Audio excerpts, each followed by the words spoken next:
All right, welcome everyone.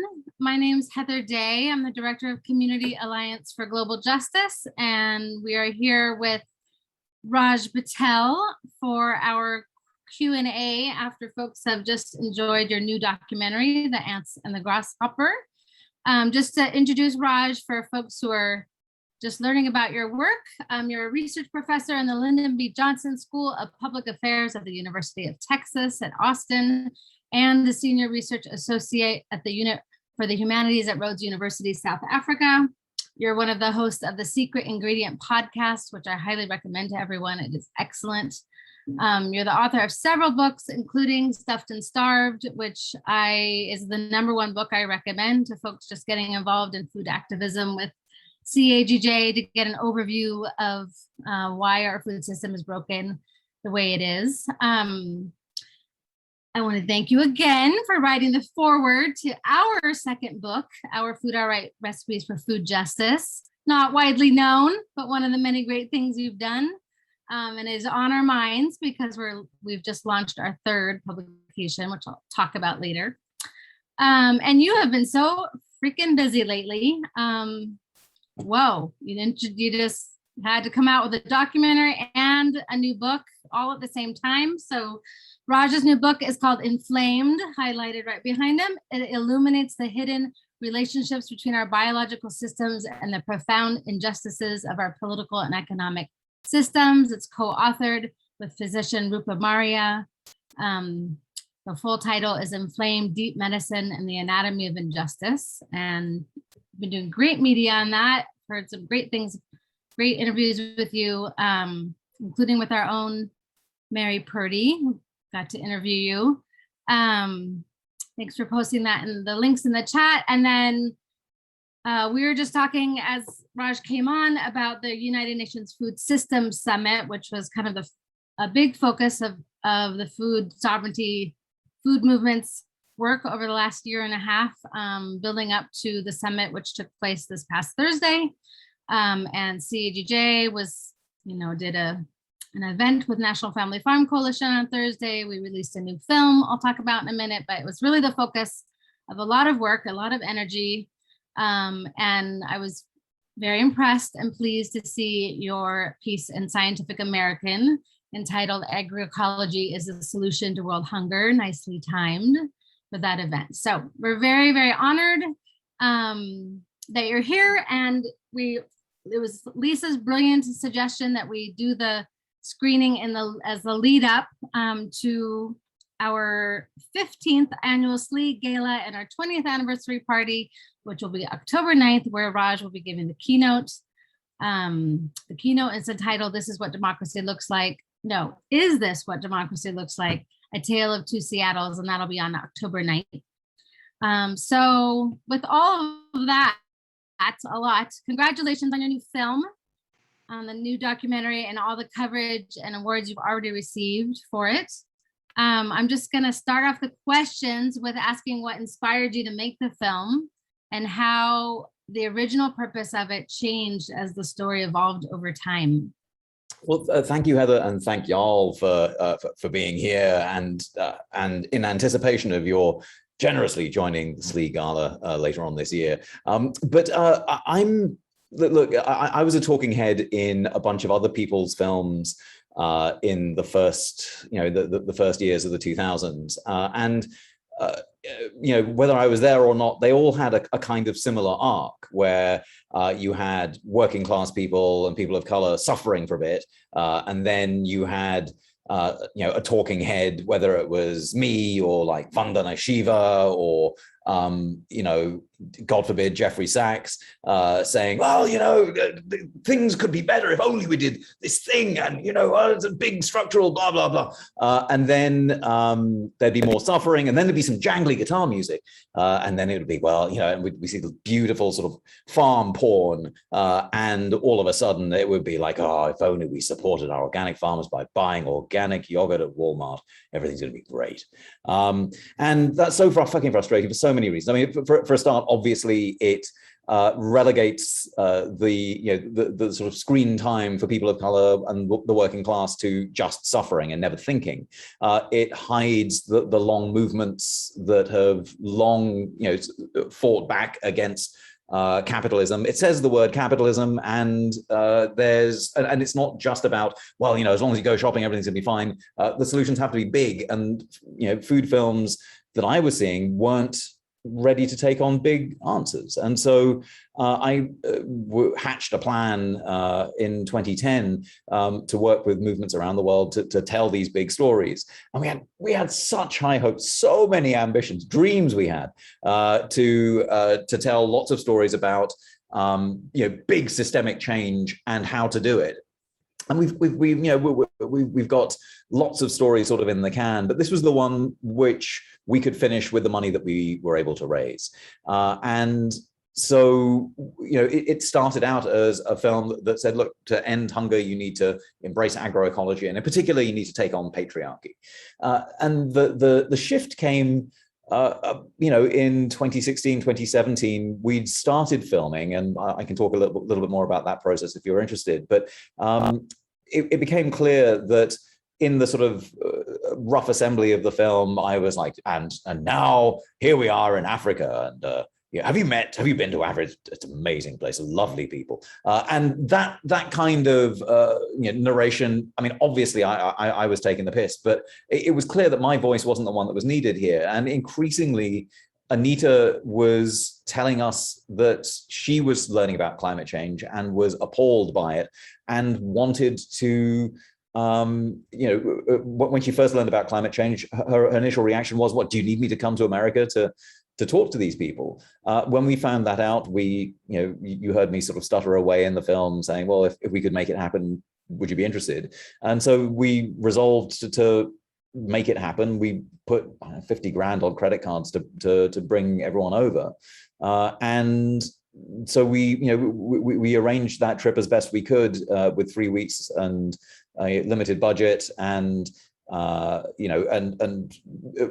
connecting Anita with the folks that we could find to talk with her. And in the end, it became clear that Anita's voice was the one that needed to stitch this together. So there are scenes, for example, the discussion about her her forced marriage and her abduction. That was her idea. We were concerned about putting it in, and there were we went through a very long process of getting consent and showing rough cuts and all of this, and Anita was like, no, this has to be in the film. So it was in the film. And Anita was also, we co-created the narration by chunking out the bits of the film and then showing a little bit and then having a long discussion and then compressing that discussion back down into a few sentences that sometimes Anita was like, no, you haven't got it right, and so we threw it out and did it again. And over a good few days, we managed to write a narration that she was happy with, and that reflected what was happening in the film and what her priorities were. So, in the end, we recognized that even though we were lefties and telling the story with all the right politics written on our heart, we also needed to decolonize ourselves in the process of filmmaking, and that meant really stepping back and recognizing the sort of power asymmetry behind the camera in front of it. And that made itself also apparent in the way that, for example, Peter Mazunda, initially in 2010, he was the driver carting us around Malawi, but then it became clear that he was just an incredible cinematographer and videographer, and then over time we recognized, well, he's doing everything that a producer is, and ought to be recognized with title, and if any money comes in, pay as well. So that process of recognizing that in fact people behind the camera were in positions of power that needed to be equalized, reflected the sort of themes of the film. I don't know if that makes sense. It makes perfect sense. Yeah, thank you. Lisa. Yeah, thank you for that. It's really interesting to hear the perspective behind the camera, and I think that's what we're all here tonight to learn. So I have another question about that. I'm just wondering, what curiosities or conclusions did you form about like international climate organizing through following Anita's journey and capturing it. Um, what main lessons did you learn, or what's coming up for you in this moment that you would want to say to everyone watching?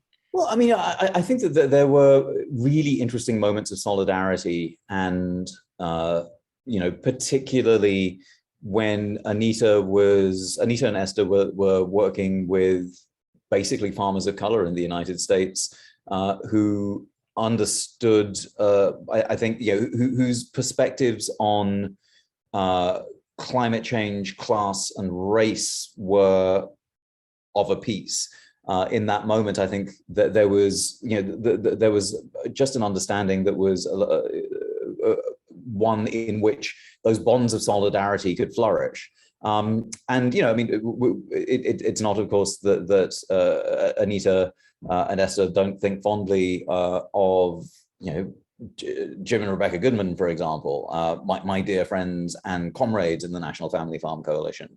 But I mean, I think that it's interesting that race in the United States was something that was particularly fraught. And I mean, it's always difficult to talk about race in the United States by design, but the links of solidarity and international solidarity were particularly easy. Well, they were much easier to broker when recognizing the sort of multiple intersections of how climate change is also a problem around race and around class and around history and around land theft and around a bunch of other things that were articulated, I think, a little bit more fully in the kinds of experience that Anita and Esther got to see in Maryland and in Detroit. So this isn't, I mean, ultimately, climate change and international solidarity, if we are to tackle climate change, and international solidarity is vital. And I do think that there's a lot of work that all of us have to do to be able to shift and recognize that here we are in a country that is behaving like Winston, at the beginning of the film, right? And that implicates all of us. And there's a journey that we have to take, being Winston, recognizing we're in the same village as everyone else. And that journey, I think, is one that is going to be harder for some people than others, because some of us are dealing with the multiple intersections of what it is that climate change means, much more apparently than others. But all of us are on that journey. And I think that was also one of the things that I learned from the film was that for some folk, there's no shortage of willingness to be on that trajectory, but it's going to take different ways for each of us to find our communities to get us to where we need to be. And again, that's not a terribly satisfying answer, Lisa, but it's one where it's an answer about distance covered and about the ways that climate change isn't just about the weather, it is about all these other things. And insofar as we fight these intersections in different ways, we've got more tools and more experience to draw on. And that means that, and it's easier to be in denial, and the upside there is that the change begins with denial. Thank you. Thank you so much for being here, Raj. I have one more question on our end, and then we're going to turn it over to audience for Q&A. So everyone feel free to put your questions in the chat and we'll be sorting through those. On my end, when we heard from the American farmers, I immediately thought of the Upton Sinclair quote, which is, "It is difficult to get a man to understand something when his salary depends on his not understanding it." And conservative rural interests are only pitted against these other interests because capitalism makes it such. And many US farmers are caught in this web in which their own financial security necessitates their support for extractive industry, not because they inherently love destroying the planet. So my question for you is, where do you see work for climate justice that's bridging these divides between different sectors of poor and working class people? Well, I mean, and it's such a great question, Noel. I mean, if you look at the story of Eli, for example. So here's a boy who's born his parents think with a heart defect that comes from exposure to the toxic chemistry of industrial agriculture. And his father worked in a coal-fired power station. Why? Well, it's the only place that that he could find to work where there was reliable healthcare. Because if you have someone poisoned by industrial agriculture, that's an expensive proposition for for families. And although some of that can be taken care of by by state-sponsored healthcare, good healthcare is expensive in this country, and the need to have that locks people into the kinds of employment that are going to bankrupt the planet but provide a slightly cushier healthcare plan. So if we are to recognize those lived realities and the forces that lock in the exploitation of the planet and prevent the sort of clear-sighted thinking around that one would hope, then you do need organizing that takes care very seriously. And radical proposals for, like, for example, a red, black, and green New Deal are, I think, incredibly important in that organizing, because to think about a red, black, and green New Deal is to really invite the politics of care and repair to flourish. I mean, if we're going to have a proper Green New Deal, then we are going to have to care for the earth, and we are going to have to repair what has been broken, and that means, in part, reparations in this country. And a reparative and caring, transformative Green New Deal is something where sustainable agriculture has to be, absolutely front and center. And at the moment, what passes for the text of the Green New Deal is fairly vacuous on that. But that's why the sort of grassroots organizing that links healthcare to sustainable food systems, to sustainable housing, to pensions, to education, to the sort of full spectrum of care that we need to hold for one another in order to be able to transition away from extractive industrial agriculture, and to subsidize the kinds of food system that we need to be able to again bring health back to the soil. Those kinds of transformative policies are ones that I do see in things like a People's Green New Deal and the Red, Black, and Green New Deal. But it's again it's the kind of organizing that's hard in moments where you have these sort of extreme kinds of political polarization. Again, when you think of remarks like, well, we think that climate change is a coastal men in suits problem. What I was hearing there is that clearly the way that certain kinds of operatives in the Democratic Party have held ideas around climate change have just been to insult people. And that doesn't get us very far in terms of organizing and mobilizing. And so the way that Anita does it seems to be the right way, which is out of curiosity and compassion and love. And also her theory of change is, look, if you go to somebody's door with your problem, they can't ignore you. And for a few moments, it was impossible for her to be ignored. Of course, this brokers, this brings me to the other part of the journey in the United States, where we did try and have conversations with ConAgra and Pepsi and the Gates Foundation and a range of operatives in the US government, and they understood Anita's theory of change quite well, which is why they didn't let her on their doorstep. So, I think that there are doorsteps that folk who are not, who come from communities that our conservative agricultural and rural friends, and also the conservatives and the exurbs are not expecting, and who can help organize. And I think a mixture of that kind of compassionate organizing and the kind of compassionate organizing that we're seeing coming from unions and from workers across the United States, whose compassion extends to their fellow workers, as well it should, in ways that make the extractions of the food industry much less successful. I think those kinds of radical and compassionate kinds of grassroots organizing are vital to the kinds of transformations we need. So yeah, I mean, that's a long and rambling answer to your question, Noel. But I think there are ways of engaging in these kinds of conversations that aren't compromised. You never see Anita say, "Oh no, I think you're probably right about some of this climate change. It's got to be rubbish," because she holds her ground, but she holds it in a way that is not, just is harder to pigeonhole, and that's the kind of approach the Red, Black, and Green New Deal can and should have.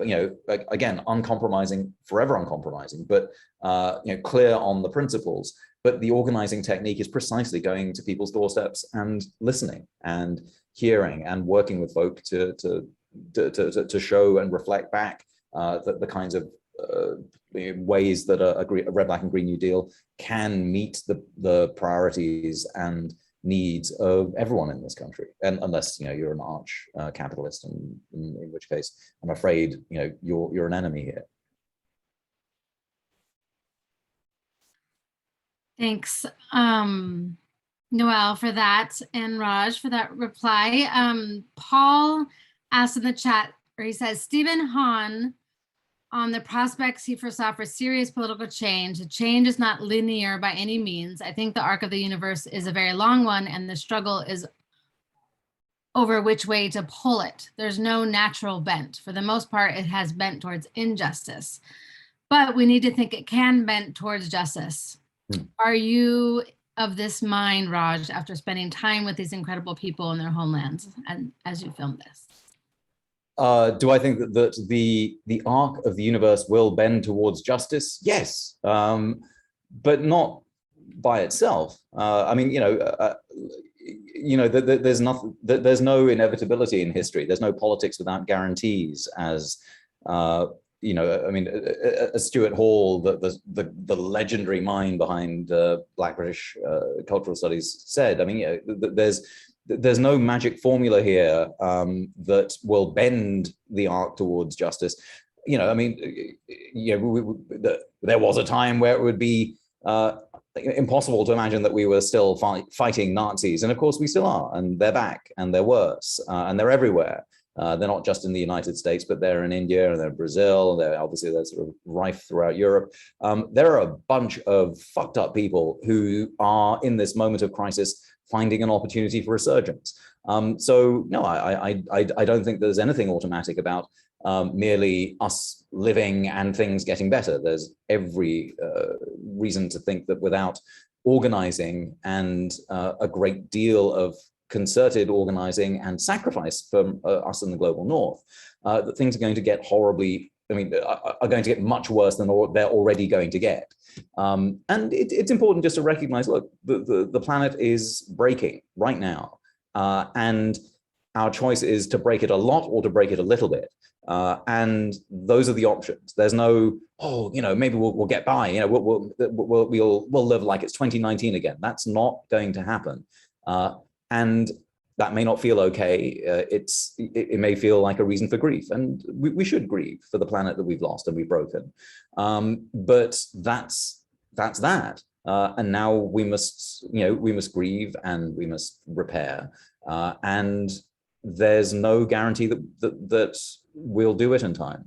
But what are you going to do? I mean, it would be spectacularly disrespectful for me after 10 years of working with the amazing people in soil food and healthy communities, and seeing the transformative effects that they were able to have here in the United States, to turn around and go, well, bless, they're doing their best, aren't they? But no, we're all buggered.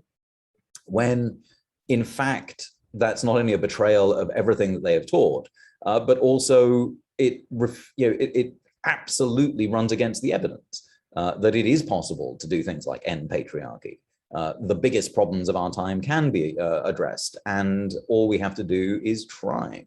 And so, no, I mean, I'm and again, it's not just wanting things, right? This is not about willing a better world into place, because we all want stuff, but this is about doing stuff about it. And there are better and worse ways of doing things, and part of the arc of of soil food and healthy communities has been to try stuff, and if it didn't work, try something else. That's the spirit in which we clearly need to be addressing the rest of our lives on this planet as we try and mend things. And again, that's so obviously necessary that again, it would be a betrayal just to say, well, I think the arc of the moral universe isn't bend in time, so we're a bit buggered, and then leave it at that. I mean, I can't imagine that that's a reasonable response. So yeah, I agree that there's nothing predestined about things getting better. All the science suggests that things are going to get worse, and yet there is a space where human organizing and care and knowledge and science can come together and offer us better ways of managing our climate change broken world. And I'm ready for that. There's a couple of questions about just where the organization's work has gone recently. How are Anita and Esther's community doing now? Are they continuing to adapt regenerative practices that can better address the drought issues? And a related question was, if you had the funding, or had you considered bringing folks that you were meeting with in the US to Malawi? Could that have been part of the story? Thank you. I mean, so COVID's been tough in Malawi for the reasons that you would expect, which are that people in Malawi are very sensible. Though, I mean, I remember when we had tens of thousands of cases in the United States on a given day, and I think the number in Malawi was 19. People are very happy to do things like social distance and wear masks, and when the vaccines are more widely available, to take them. But the fact is that the global economic slowdown meant that the remittances on which quite a lot of Malawi's rural economy depends came to a halt. The markets became much harder to organize, and things were pretty bad. And then, for the soil, food, and healthy communities, the money that they had, imagined would be spent on programs and research it was just emergency aid for everybody. And so things were hard. And Soils, Food, and Healthy Communities absolutely deserves your support. And if you go to soilandfood.org, you can help them out. And I very much hope you do. But the good news is that things are starting to pick up again. And I'm hoping that this film and our discussion around it can make it easy for them to start, to be able to sort of actualize more of their fundraising. But it was hard. You can't do those kinds of gender workshops that you saw while maintaining 6 feet of distance. You can't do the drama in the same way and not worry about cross-contamination. There's not a whole lot of clean water, and there's not a whole lot of hand sanitizer, for example, to be able to do hold those kinds of spaces in classrooms. So but things are moving forward. So the kinds of experiments and protocols that Anita has been a pioneer in around gender equality are now being rolled out elsewhere. And there's lots of new ways, lots of new experiments around some of Anita's work. And in fact, this film is helping inform some of that through, we had hundreds and hundreds of hours of footage, most of it translated. And so what we're able to do is work in English and in Tumbuka to develop different kinds of protocols that might be applied not just in Malawi but elsewhere to address the gender and agroecology issues and really talk about how addressing patriarchy is central to the idea of agroecology. So those ideas are moving ahead right now, and hopefully there'll be a protocol and an experiment or two being run by Soils, Food, and Healthy Communities early in the new year. So things are happening, but it's been tough, and it's important not to hide that. Sorry, I can't remember the second part of the question, Heather. Just if Lisa asked if there was ever the idea of bringing the farmers that you were meeting with, any of them, to Malawi as part of the project? I mean, in the end, it's not an idea that we had, and because in the end, the story rounded itself out 2 years after Anita came with a visit to see how people were doing. We didn't really want to do the sort of Morgan Spurlock style, well, you guys need to come over here now, and then we'll make an exchange, because it wasn't really about them. It was about Anita. It was about how, for the past 10 years, Anita's been working on these tools to make change happen. The big arc of transformation in the film is really about Winston in that way, right? It's about Anita's success in undermining patriarchy. And so to have Americans come to Malawi, I think would center America too much, and would, I think, defocus what was really important here, which is this is a film about and driven by a woman from the global South, and to leave us wanting more from Americans, and to say, well, all right, maybe there's another film that focuses more on their arc of change, but that's not this film. And I think we're very comfortable with those choices.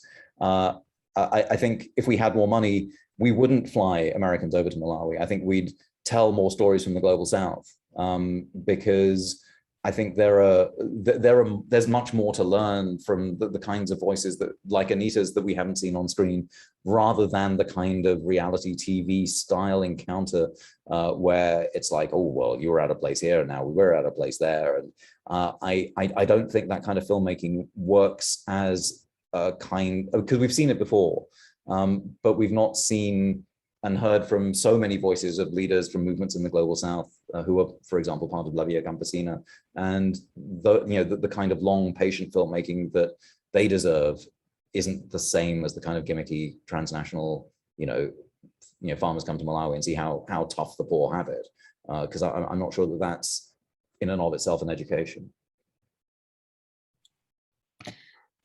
Some more questions just about filmmaking. I think the film, Anne just asked, or says, the most pregnant silence came when the U.S. farmers pleaded that their Malawian guests considered that they were experiencing vagrancies of weather. What words can be spoken in that particular pregnant silence? And I also thought it was a very poignant moment in the film where the family that had converted from conventional to organic, which is amazing. But then it's, didn't recognize climate change. I think we're talking about the same family. Is at the dinner and the dinner table, and the woman tears up in recognition of the hardships that Anita is facing. But then, and it feels like there's an opening for maybe if she can understand that they're facing climate disaster already, maybe they can. That's how I interpreted. Like maybe it was this opening, that she was opening her heart, right? And maybe that she would understand or accept more the possibility of climate affecting folks here. But then you see them 2 years later, and they still are in denial. And my question was around that, was just like, what is your responsibility as a filmmaker in that situation? To try to raise a consciousness of those, that you're filming. I mean, Anita's already there doing that, but yeah. So that was a lot. The first thing was, what words can be spoken in that particular pregnant silence, was what Anne was speaking to. I'm not sure. I mean, what Anita said was, what Anita did, and certainly what I did, was listen, because and ask questions. Like, for example, the question I asked was about why it was that there was a suspicion around climate change, and I'm pleased I asked that question. I'm pleased that what I was hearing was something I've heard from many farmers and many comrades who are here today, who are tired of being blamed and being presented as the bad guys. Because if that's the position in which folk are already being interpolated, then what's the point? Why are we having this conversation? If you already think that I'm enemy number one, then what do you need from me? Whereas look at the way that Anita talks to Winston. She's happy to celebrate his achievements, but never let him off the hook, and uses not the sort of politics of sisterhood that she was using when she was talking to Jennifer, but using the shared language of the Bible to talk about how, look, we both believe in this thing. If we both believe in it in ways that we both profess that we do, then let's take it seriously. And here are the discussions we need to be having. And so Genesis turns out to be a discussion about gender equality. And I think that there was some theological back and forth between Trisha and Ed and Anita. But it wasn't terribly successful, and so in the end, that conversation cinematically wasn't working to have those, those biblical conversations in. So in the end, we cut them. But I think what can be said is listening, and sometimes, engaging and coming up against the denial, because at some level, those moments of heartbreak are also moments of closure. And it's not clear that sometimes when you have these moments of heartbreak, in a way that's a way of stopping the conversation. That's a way of saying, okay, right, well, I'm very sad about this, and I think I think we just need to just embrace the sadness and then stop, as opposed to embrace the sadness and move on. And I think that sometimes that sadness, which is real, is also a way of preventing a further probing and a further engagement. And that showed some of the limits of the Jackson family. Well, that conversation's limits in that moment were that, in the end, it was passed as a story of suffering rather than as a story of sort of a way in which we can support one another. And that's that's not a great way of ending that conversation, but that's where that conversation went that evening. If we'd have spent more time, I imagine we'd have found that purchase. But that's why Esther's line, "Change begins with denial," is so refreshingly correct, right? That because Trisha Jackson wasn't denying that things were tough.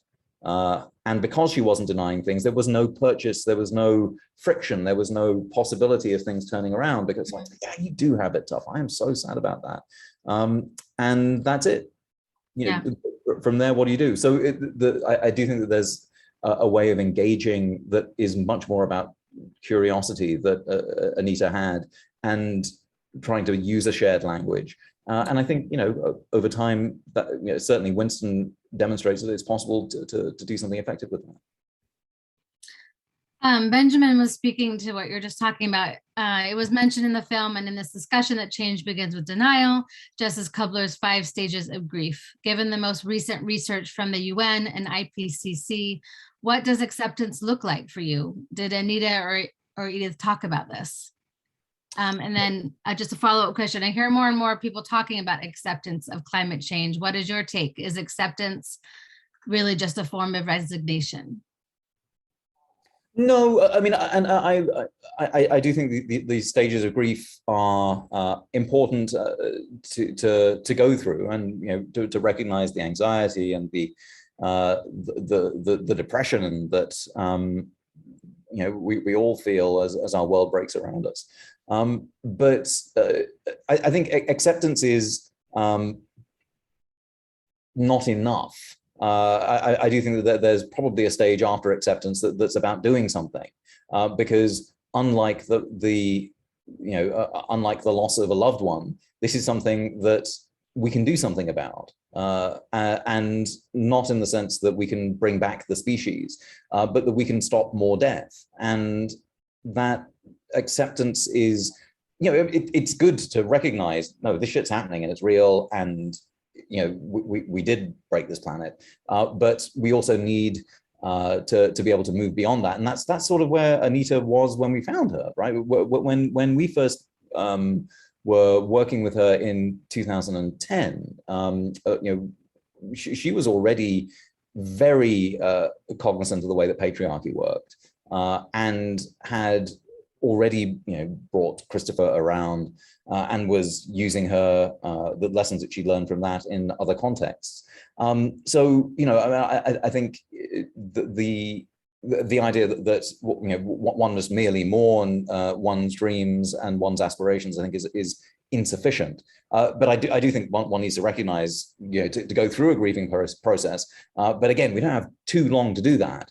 And luckily, doing things together can help carry this, hold the space for some of that grief and some of that distress. Again, is that a satisfying answer, Heather? I'm not sure. I think so. Benjamin asked if Benjamin could reply in the chat. So sort of along a similar line, Terry says, I'm so grateful, Raj, for this documentary, as well as Stuffed and Starved. I'm teaching a new course for our university on food and power. And while it's revealing, shocking, and motivating, students often find the topic overwhelming and depressing. Any words of advice for inspiration or movement forward? Which, I mean, you've been giving. I think, thank you. And thanks so much for that question. I mean, I have to say this gets back to Stuffed and Starved, which is a book that a lot of people read and felt depressed by, and I was like, but why? I mean, yeah, there's a lot of shit going on, but every chapter has a social movement that's doing stuff, and I kind of feel like, and in part, in fact, the next book I wrote was trying to sort of help folk recognize that if you're feeling depressed after watching this, then part of the reason for that is because capitalism has been so successful in persuading you that you're only an individual and you can only do individual things by yourself.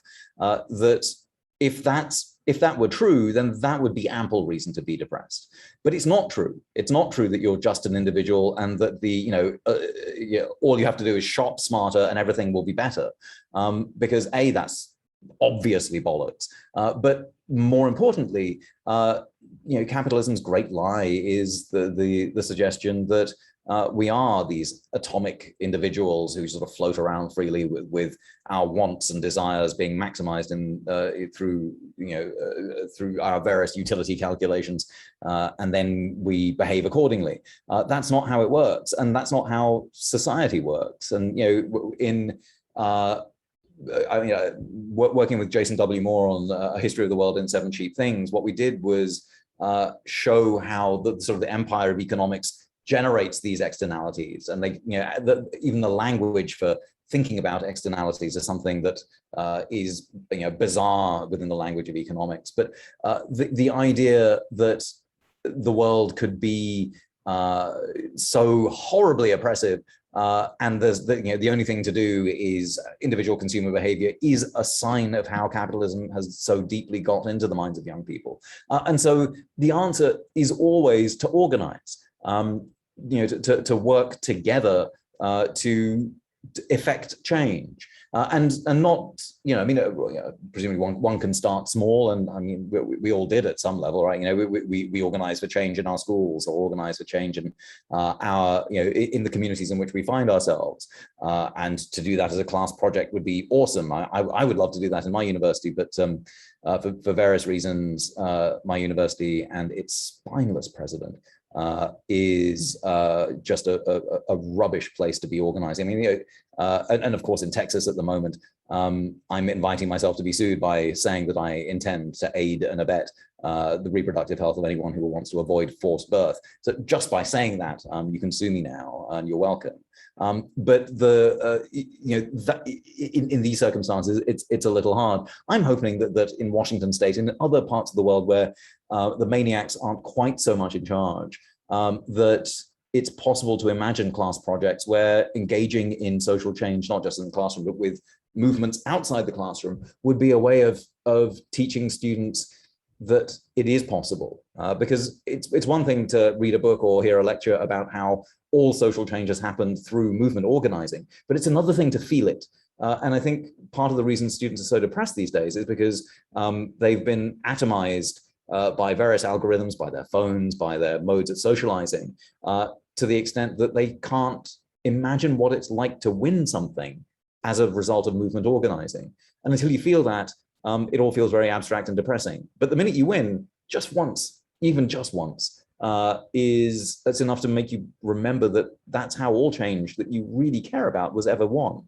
And that's why I think, again, look at Anita. She's not doing it alone. She's got a whole movement behind her. She's just one among thousands of activists and organizers in Malawi. She just happened to be the one that we, that after doing lots of screen testing and filming, she was the one who's like, oh yeah, the camera loves her. Well, we'll run with her. But it didn't have to be her. It could have been anyone in the movement. And that's the joy of movement organizing, is that, maybe we're not all as awesome as Anita. I know, most of us aren't. But we are capable of approaching that through movements that train us and build us and make us better. I'm going to ask this next question because I think it's related. Crystal asked, what was the process of picking the farms that Anita and Esther visited?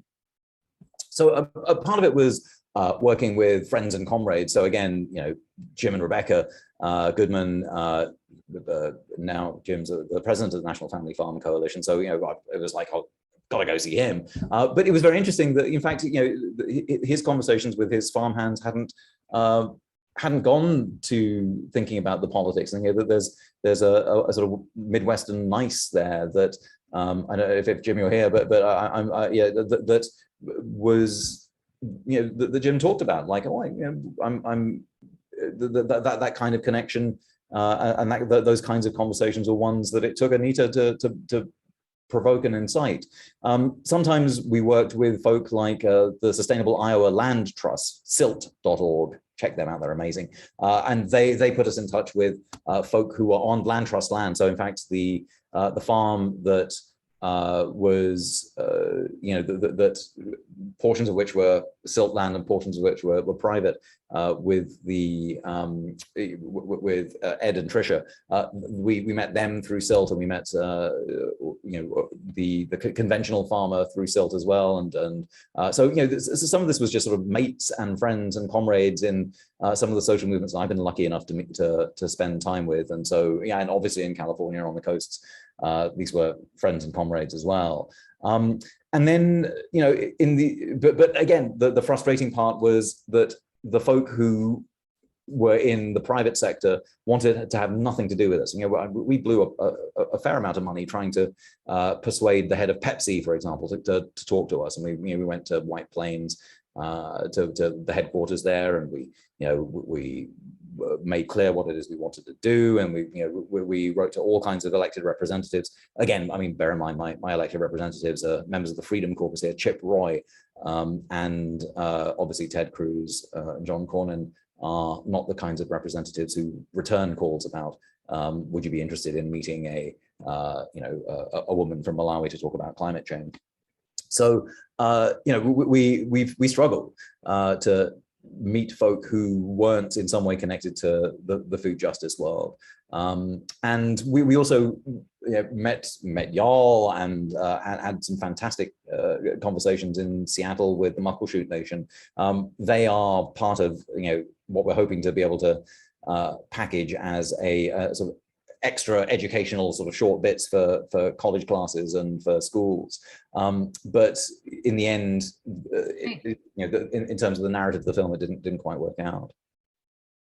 But yeah, so we basically met mates. Yeah, I wanted to know why the part that I was in was cut. That's what I wanted to know. Well, I mean largely, Heather, you were just too magnificent. You outshone everyone on the screen, and it was unbearable. So in the end, we're just going to craft another film around you. No, but it was an honor. I'm joking, of course, and it was an honor just to get to meet them and be part of the process. And I know you tried hard to get a meeting with the Gates Foundation, and they too failed to recognize the significance of what they could have learned. Yeah. Folks are asking, will the film be available for showing? I mean, so right now it is available. You can schedule screenings just like we did. There is a request for, a donation towards the costs. I guess the question is that the best way to access it? Yeah. So I mean, like right now it's in film festivals too. Yeah. Oh yeah, no. Right now, I know if you've stuck it to the end so far, you'll be surprised that the market for a Tumbuka language film in which an African woman comes to America and tells us to our faces that we're a bit shit. The market for films like that is not as big as you would hope, and so there's little chance of it appearing on Netflix. Well, actually, no, there is a way. The way that this film gets on Netflix is if we do what a film called Gather did, which is essentially run a bunch of screenings with community groups and do so many of them and do them so well that all of a sudden we can turn around to Netflix and say, hey, look, 50,000 people saw this film and they loved it. Why is it not on Netflix? And then Netflix will put it on. Until then, PBS doesn't want it. We could stick it on iTunes, but this isn't the kind of film that works well where you sit by yourself and you're in the dark and you watch it and then you go to bed. It works best when we have conversations like this, and I don't need to be there. In fact, it's better if I'm not. I think movement organizing can happen in the wake of a film like this, in a church, in a union hall, in a movement organizing context. So for now, we're doing it through the production company to help us get through, claw back some of the. We're about $300,000 in debt for making this film, and so the production company asked, I think, for $250 or something for a screening. But again, there's a sliding scale there. But we're doing it that way for now, and working with an impact group to really push it out into the kinds of communities where this film can make a difference. And then if we're successful, then we'll be able to get it on Netflix at some point in the new year. But it sort of depends on whether we can, in the next few months, replicate the success of something like Gather and just have a whole bunch of community screenings. So if you go to antsandgrasshopper.org, you'll find a way of organizing a screening, and soon you'll find a ton of resources there to make it easy. But that's the model we're using at the moment. And then in the new year, you will be able to download it. I'm pretty sure. Well, we did a screening of Gather that was great, and 350 people registered for this, so there is a lot of interest. I hope you can do many more screenings.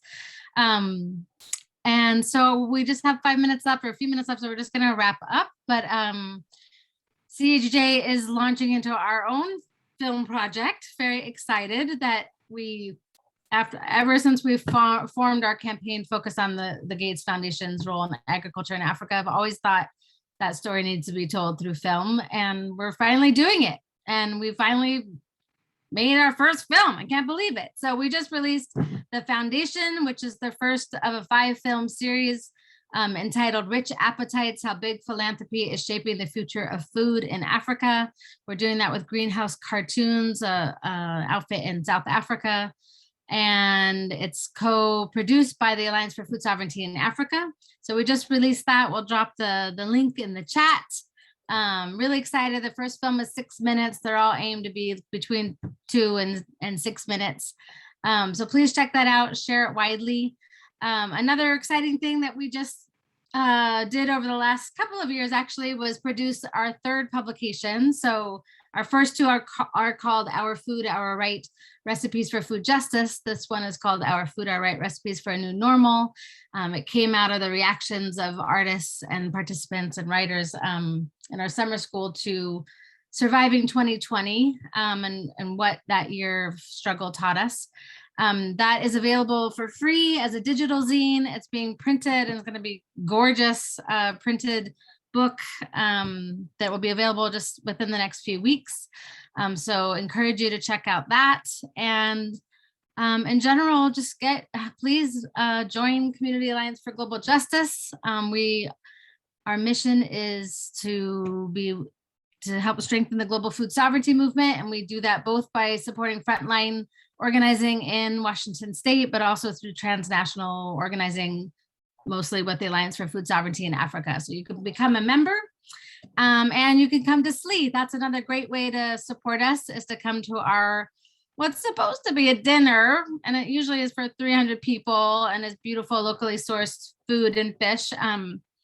But once again, we're forced to do it virtually, but having Raj makes it fun, and it'll be an hour and a half of hearing Raj and actually getting to know some of the other folks who've come to the event. We'll have breakout rooms and beautiful music, and it's always a beautiful community event. So please join us on October 9th for that. It's very affordable, 40 to 100 for the tickets. If you can't afford that, you can come for free or for whatever price. It's called Solidarity Tickets. And other than that, please, follow us on socials. We're out there in the Instagrams and the Facebooks and the Twitter, and everybody who registered will send you all the links that we've shared tonight, and how to stay in touch with Raj and with this particular project, as well as your other projects. And yeah, SLE is also a silent auction. Thanks for the reminder, Karen. So thank you again. Really, really appreciate your time. It's always fantastic. Always learn new things talking with you. And thanks everybody for coming. We appreciate y'all. Thank you so much for hosting this. You're so welcome. Feel free to turn your camera on and your audio to thank Raj if you feel it. Yeah, everyone, we want to see you. You. Or you can just beautiful people. Thank you so much. Thanks, Raj. Good to see you again. Bye. Thanks for being here.